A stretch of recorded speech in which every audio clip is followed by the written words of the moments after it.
In order to get a win against the Carolina Panthers on Monday Night Football for the New Orleans Saints, it all starts with making quarterback Bryce Young look young. We got all that and a little bit of lanyard for you on today's episode of Locked On Saints. You are Locked On Saints, your daily New Orleans Saints podcast. Part of the Locked On Podcast Network, your team every day.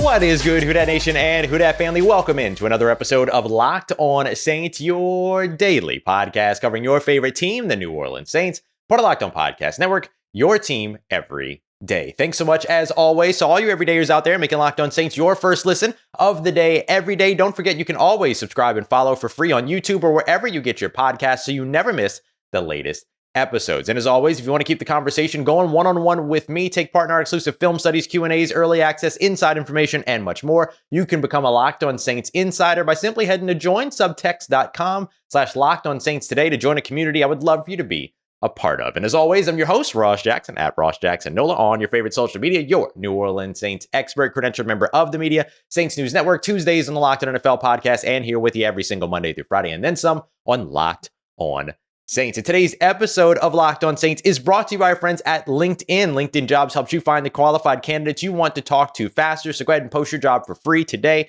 at linkedin.com/LockedOnNFL. That's linkedin.com/LockedOnNFL to post your job for free. Terms and conditions apply. On today's episode of Locked On Saints, we're going to be taking a look at three bold predictions. Well, my three bold predictions, as well as some of our Locked On Saints insiders' bold predictions, starting with the Saints' first defensive touchdown of the season. This is something that connects all the way back to my bold predictions for the season just a few months ago. We're also going to be taking a look at the Panthers playmakers. Who are the players that you need to be looking out for on Monday night that are going to be in that Carolina blue as opposed to in the black and gold? But first, let's take a look at the winning formula for the New Orleans Saints. The Saints, three things that they need to do to get a win against the Carolina Panthers. So we broke down schematically the things that need to happen in the game plan episode on Friday. So if you want to hear how to take advantage of a cover three heavy defense, as well as an offense that's going to want to run the ball, you can go ahead and check that out.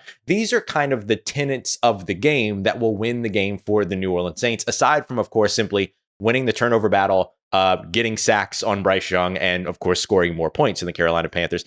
These are a little bit more of kind of the overall thing. So let's take a look at our three keys to victory, if you will, for this week. So we're going to start off with number one here. Make Bryce Young look young. Number two, attack the Panthers secondary. And number three, cash in on those red zone opportunities. So let's take a look at each of these individually real quick, and then I'll give you my score prediction for the game if all of these things are to happen. So we'll start off with number one, make Bryce Young look. So when I say that, what I mean is you have to be able to sort of keep him off kilter by showing him a bunch of things that he's not seen before. The Atlanta Falcons were able to win on the defensive line or at the line of scrimmage, for instance, because of stunts, twists, games that they were running on that defensive line. Guys who start their snap out on the edge, but then end up curling around and then getting pressure right up the middle and in the face of Bryce Young by running those stunts, running those twists, things like that. The Saints also run multiple fronts on their offense or on their defense. So when I say multiple fronts, what I mean is the number of players they use as down defensive linemen on a play in, play out basis. Sometimes it's 4, sometimes it's 3. Sometimes there's 2 linebackers, sometimes there's 3 linebackers. That front shifts and changes a bunch, which kind of elevates the number of ways that the Saints can disguise their defense, right? Not only do they get the opportunity to disguise by having, two safeties high and then rolling a safety down pre-snap, or one safety high and rolling a safety up post-snap, all of those different things, yes, they have the ability to be able to do with their secondary, but with their multiple fronts, they're able to create some confusion right in the face of Bryce Young and sort of force him pre-snap to try to judge where is pressure coming from, who's dropping into coverage. One of the things that I mentioned a lot going into the season was the Saints' use of the Okie front, where you've got 3 down linemen, and oftentimes what we saw last week was that the Saints use this on third downs, for instance. That matches their tendency from last year. But 3 down linemen and then having 2 linebackers kind of stand up on the line of scrimmage on either side of the nose tackle. So they're kind of right in the middle there, what Deuce Wyndham over at Who Dat Confessional would call sugaring the A-gap. And then over on the outside, a pair of safeties or a safety and a slot corner that have come down. So you've got 3 down linemen, 2 linebackers, and 2 safeties or 2 defensive backs, a total of 7 players that start pre-snap on the line of scrimmage.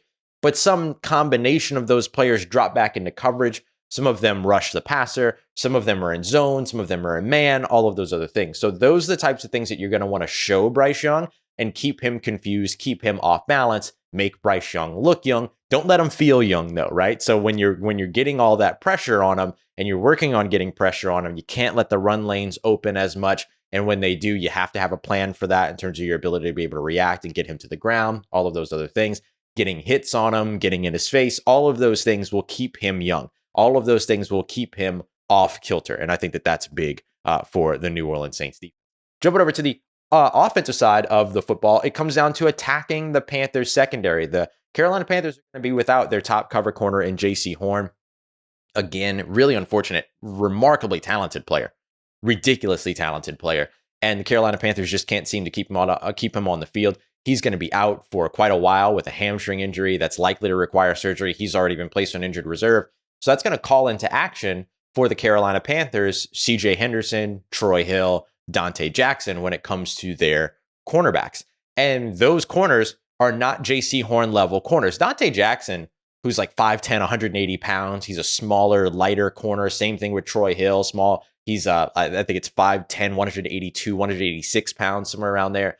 Both of those guys, and Dante Jackson in particular, are a very talented player, very fast player, former LSU Tiger, all of that. But he's had his own health concerns. He's up and down in terms of his game. Troy Hill, very up and down in terms of his game. CJ Henderson has struggled quite a bit since he went from Jacksonville to Carolina. We're struggling in Jacksonville as well. If you're the New Orleans Saints, you have to attack this secondary. You have to attack these corners. And there's a really good pair of safeties up there in Jeremy Chinn as well as Von Bell. But both of those guys are used so much in the box, as run defenders, as supplemental pass rushers, these things like that. I'll tell you how they're misusing Jeremy Chinn here in a little bit. But since those guys kind of get taken out of the equation in coverage, oftentimes by their own scheme, attack. And I think that's got to be a big piece of what the New Orleans Saints are looking to do this weekend is, lean with what worked last week up against a weakened secondary.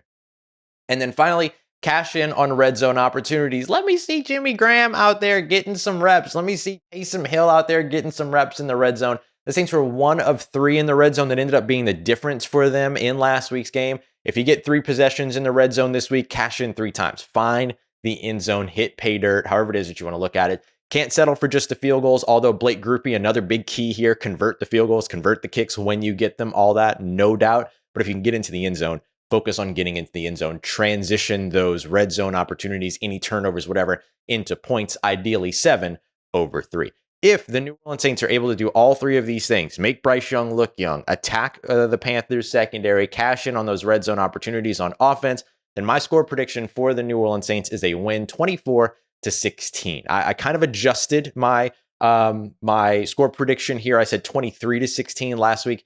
24-16 is where I'm going now. I'll explain why once we take a look at our bold prediction here in just a little bit. But first, let me introduce you to the Carolina Panthers playmakers, starting with Bryce Young, but also his weapons and the guys on the defense that could truly cause some problems for the New Orleans Saints offense. We got that coming up for you as we continue on with today's episode of Locked On Saints, part of Locked On Podcast Network, your team every day.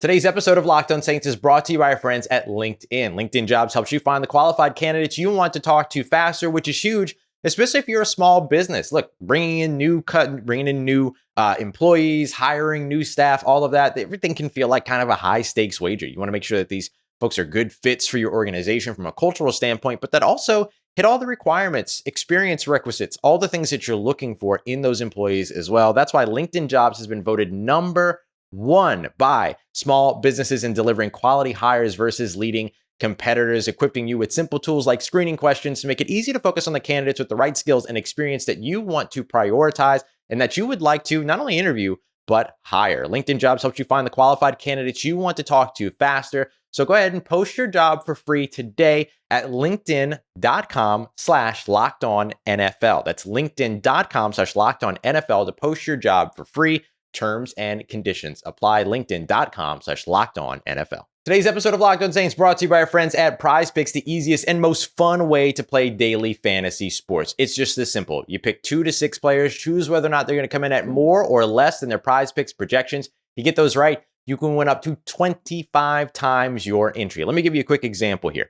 Do you think that Blake Grupe, for instance, is going to make 1 or 2 field goals, right? So you've got 1.5 is what's set in terms of the Prize Picks projection, more or less than that. Chris Olave, 71.5 receiving yards, more or less. Demario Davis, 7.5 tackles and assisted tackles, more or less. That's an easy more for me. It's that simple. There's no odds. There's no nothing like that you have to deal with. It's simply picking versus the projections. You get them right, you're going up to 25 times your entry back. So go and check them out today. Go to prizepicks.com/lockedonnfl. Use promo code LOCKEDONNFL for a first deposit match up to $100. It's a first deposit match up to $100 by going to prizepicks.com/lockedonnfl and promo code LOCKEDONNFL. All right, family, continuing on with today's episode of Locked On Saints. Thanks so much, as always, making Locked On Saints your first listen of the day, every day, all you everydayers out there. Coming up in tomorrow's episode, because I'm going to be flying back from Carolina early Tuesday morning. What I'm going to do is the postcast that I'll do from Bank of America Stadium, I'll do as a full show, which will be the Tuesday episode. When I get back, assuming travel goes well and everything, I'm supposed to get back before like 10 a.m. If I'm able to, then I'll do another Tuesday show. You know, I love doing 2-a-days anyway, so that's how it's going to work out. But more than likely, the Tuesday morning episode tomorrow morning is going to be the live postcast that I'll do from Bank of America Stadium after the game. So just a heads up there. But we're here on Monday, taking a look now at introducing you to the Carolina Panthers. This is something that I did that people really responded to when it came down to the Tennessee Titans game last week. And so I wanted to do it again this week here on game day. And it's introducing you to the Carolina Panthers playmakers in particular. So we'll take a look at some of those playmakers on the offensive side. But then I'm also going to let you in on a couple of those defensive players that can be really disruptive and could cause some problems for the New Orleans Saints. These are just guys that you're going to want to be aware of in those Carolina Panthers uniforms and then kind of looking out for throughout the game. So, of course, we're going to start here with quarterback Bryce Young. He's the most important player on the field for the Carolina Panthers. He is the guy, right? The Carolina Panthers traded, the weapon that they would love to have right now for Bryce Young in DJ Moore. They traded him and future picks and a whole bunch of stuff over to the Chicago Bears to move all the way up to the number 1 overall selection in this past year's draft to get their guy in Bryce Young. And there was no doubt that Bryce Young was ever going to be their guy. Is he short? Yes. Is he shorter than the average starting quarterback? Yes. Is he shorter than the average Bear? Aren't we all? But right now, Bryce Young is 100% the guy that can win and lose games for the Carolina Panthers. Don't get it twisted. So that's one of the reasons why, when we were looking at the formula for the New Orleans Saints victory, that one of the number 1 components was making Bryce Young look young, limiting Bryce Young. Last week, the Atlanta Falcons did a good job of this, and that's a similar defensive scheme. Ryan Nielsen coming from that Dennis Allen coaching tree all of a sudden, you're able to take a look at what are some of the things. I would probably, I'm sorry. He was a Sean Payton coaching tree guy, but he worked most closely with Dennis Allen because Dennis Allen was the defensive coordinator when he was defensive line coach. So that's my joke. All right, I'll step aside. Don't worry, I'll be here all week, literally. But the Atlanta Falcons did a good job. They did a good job in limiting Bryce Young. He went 20 of 38. That's just 52.6% for just 146 passing yards, 1 touchdown, but also 2 interceptions and a 48.8 passer rating. So maybe he doesn't sound like he was much of a playmaker in that last game, but he is very much the guy, right? He is that playmaker. So the Saints will need to find and replicate similar success from what you actually saw from that Atlanta Falcons defense last week. 2 running backs to keep an eye out for. It's going to be a split share between Miles Sanders as well as Chuba Hubbard. Miles Sanders got the lion's share of the run game last week. I wouldn't be surprised if that changes this week. Miles Sanders, 18 rushes for 72 yards, did not find the end zone. Chuba Hubbard, 9 rushes for 60 yards.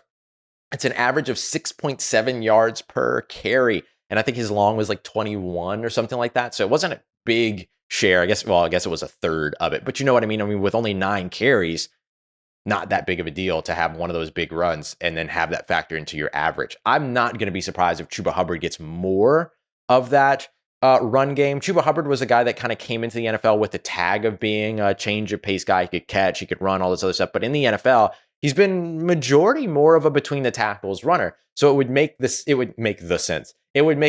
to me that the that the Panthers would establish their run game with Chuba Hubbard and then vary it up with Miles Sanders as a pass catcher out of the backfield. So we'll see if that's the way that they go or not. Hayden Hurst caught the only touchdown for the Carolina Panthers last week, 5 catches for 41 yards and that 1 strike. It was he plays tight end. He was formerly of, he was with the Atlanta Falcons. He was with the Baltimore Ravens for a while as well. Like Hayden Hurst was just one of those guys that has been a very, very good tight end for a while. And that's exactly what they brought him into Carolina to do, was to be one of those go-to guys, reliable guys for Bryce Young. And they've already got a bit of a rapport established. Wide receiver DJ Chark may play. We'll see. I think you're probably closer to him playing than not playing. He's listed as questionable after being limited throughout the week during Carolina's practices. He missed last week. But that would be big for Carolina because this is the stat line for Carolina wide receivers, just the wide receivers combined last week, 8 catches for 68 yards. That's who the Carolina Panthers wide receivers were last week. So getting DJ Chark back would probably help to elevate that quite a bit. If the New Orleans Saints are able to force a similar stat line for wide receivers, then this game is won by the third quarter. Let's look over to the defensive side, though, because this is where I think the Carolina Panthers can give the Saints the most trouble, is going to be over on the defensive side of the football. So we'll start off with Brian Burns as well as Derrick Brown. Just looking at the defensive line, these two guys combined for 2 sacks as well as 4 tackles for a loss against the Atlanta Falcons. You also had Brian Burns, who forced a fumble on the first defensive possession against the Falcons. He kind of over pursued over on the outside, ran that arc, and then kind of actually got led behind Desmond Ridder. But before Desmond Ridder could even step up into the pocket, he just reached that paw out and swiped it. I use the paw reference because Panthers, but swiped that ball right out of Desmond Ridder's talons, Falcons, and ended up forcing a fumble there. He is an impact player, right? And this is a guy that didn't participate in preseason and, was holding out throughout the offseason. Then he gets back out on the field and then immediately has an impact play and lets everybody know, hi, you should bring me my money, all that. And so I Brian Burns, Derrick Brown, those are 2 guys to really watch out for. Brian Burns rushes for the majority of the time from the right side of the offensive line. So he would be matched up with Ryan Ramczyk pretty often, but they will move him around. Derrick Brown swaps and switches in between nose tackle, 3 tech, all that stuff on the interior. So he'll also be coming from multiple spots. So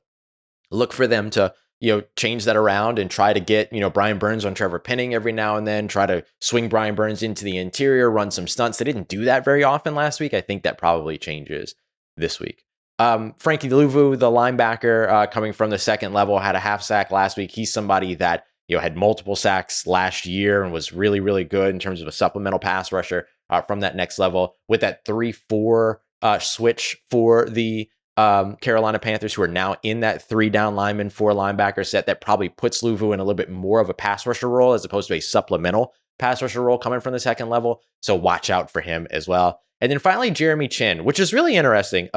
He was really misused. He's a safety for the Carolina Panthers, really misused during the Falcons game. Played 23 run defense snaps, 13 snaps in coverage, but only 1 snap rushing the passer. And look, if I'm somebody that has Jeremy Chinn on my team, I'm letting him pin his ears back and rush the passer from the nickel, from the safety spot, from whatever. I am absolutely giving him the opportunity to get after the quarterback because he is a remarkably talented player and a ridiculously athletic player, kind of like an Isaiah Simmons, but being used at the right position, just kind of being misused right now at that position. I think eventually they'll correct that. Ideally for the New Orleans Saints, that's not this week, but something to watch out for is how Jeremy Chinn is deployed and therefore how he's able to impact the game. So those are some of the players to really watch out for in this game, offensive side and defensive side for the Carolina Panthers, just to introduce you to some of the players to absolutely be looking out for. But if the Saints are able to kind of neutralize the impact of the majority of these players, then again, 24-16, this should be a reliable victory for the New Orleans Saints. Coming up next, we're going to take a look at the bold predictions that can come down in this game. I've got 3 for you. We've got some from our Locked On Saints insiders as well. So let's take a look at our bold predictions for this week's matchup between the New Orleans Saints and the Carolina Panthers on Monday Night Football. Got that coming up for you as we continue on and wrap up today's episode of Locked On Saints, part of Locked On Podcast Network, your team every day. Today's episode of Locked On Saints brought to you by our friends at FanDuel, the official sports betting partner of the Locked On Podcast Network, and of course, America's #1 sportsbook as well. And if you've been thinking about trying FanDuel but haven't yet, this is the time to check out America's #1 sportsbook. Why? Because right now, new customers are going to get $200 in bonus bets guaranteed if you simply place a $5 bet. That's $200 in bonus bets that you're going to get win or lose by simply putting down $5 for your first bet. If you've been thinking about joining FanDuel, there is no better time than to get in on the action right now, especially with the NFL underway. It's the app is super easy to use, wide range of betting options that include spreads, player props, over-unders, and much more. So you're going to want to go and check them out today. Visit FanDuel.com/LockedOn to kick off that NFL season. Maybe get in on the New Orleans Saints favored on the road against the Carolina Panthers. It's FanDuel, official partner of the NFL. Let's get it, Who Dat Nation. Wrapping up today's episode of Locked On Saints with our bold predictions for the New Orleans Saints, including maybe the first defensive touchdown of the season for New Orleans. We got that here for you as we continue on and wrap up today's episode of Locked On Saints. Appreciate all you everydayers out there making Locked On Saints your first listen of the day, every day. So here we are on Monday. Take a look at some bold predictions. And I was able to get some sleep before getting these bold predictions in. So they're calculated bold predictions. And I'm going to go with one here that takes me back to bold predictions for the season. One of the things that I had mentioned was Alontae Taylor having multiple defensive touchdowns in this season and getting his first one within the first 3 games. And so here's where I'm calling it: a defensive touchdown, a pick 6 by Alontae Taylor. One of the reasons why I look at Alontae Taylor in particular and a pick 6 in particular in this game is because of the 38 passing attempts that Bryce Young had last week against the Atlanta Falcons. Only 2 of them went 20 or more yards downfield, both of them 25 yards downfield, and both of them not until the 4th quarter, one of which he had Jonathan Mingo running right up that left sideline, which you want another guy to watch out for. Jonathan Mingo is absolutely that dude, but right up that left sideline, just overthrew him just barely. And so I saw a lot of, dink and dunk and close to the line of scrimmage, get the ball out quickly, all the things you would want to do with a young quarterback to establish his confidence. However, for the New Orleans Saints, being a team that's very aggressive, keeps that tight man coverage. Remember, only 44% of his passes completed against man coverage last week against the Atlanta Falcons.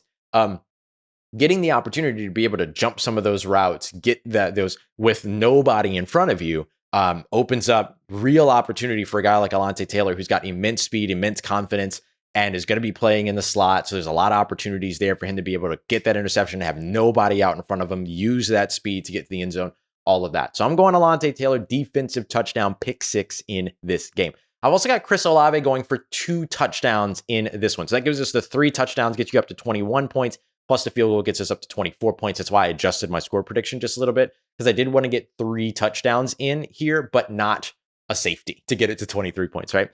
This would be, and the reason why, you might think about this and go, Chris Olave catching 2 receiving touchdowns, Ross, that's not bold. It kind of is. Chris Olave has not yet had a multi-touchdown game in the NFL. He had 4 receiving touchdowns last year. All 4 of them came in individual games. Now, he did have a game where he had, the 2-point conversion catch and all those other things. Absolutely. But he has not had multiple receiving touchdowns in a game yet. That changes this week, I believe. Going up against that Carolina Panthers secondary, man, there's a real opportunity here for you to be able to eat if you're Chris Olave. And especially with the way that the Saints schemed things in favor of Chris Olave last week, getting him out into the open field, letting him use that speed, picking up those yards after catch, all that, a career high in yards after catch for him last week.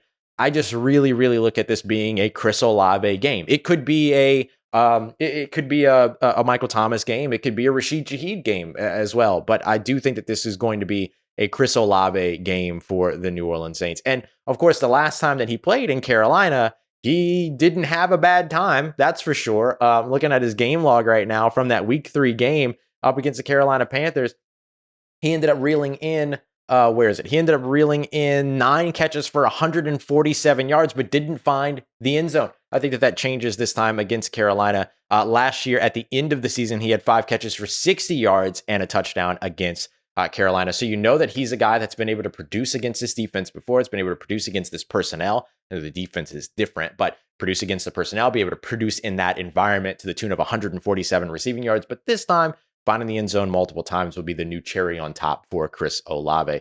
And then finally, I think that the Saints win the turnover margin +2. I got some help from my good friend Dylan Sanders from over at 24/7 Sports. Go 24/7 covers the LSU Tigers on this one. This would be the first time, if you don't include the blocked punt from last week, right? Which technically the NFL doesn't include the blocked punt because technically the ball went forward still, so it's still considered just a 1-yard punt as opposed to a blocked punt. It's dumb. But it was more of a turnover on downs than it was an actual like turnover in terms of fumble recovery or a takeaway like an interception. So the Saints would be winning the turnover margin +2 in this game if they get, let's say, 2 interceptions, 2 fumble recoveries, or let's just say 2 interceptions and don't turn the ball over at all on their side, right? +2 turnover margin in that case. The Saints haven't done that since week 13 last season against the Tampa Bay Buccaneers. And it was the only time last season that they won the turnover margin by more than 1. So, and that was 2 turnovers to 0 giveaways, 2 takeaways to 0 giveaways.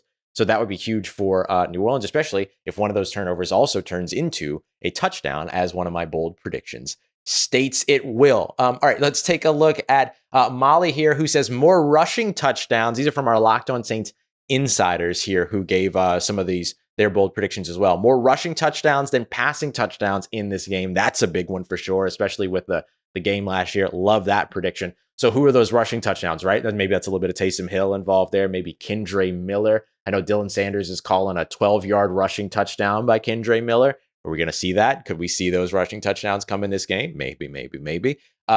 Wayne has a score prediction here of 27 points for the New Orleans Saints in a win against Carolina Panthers 13. Not far from mine at all.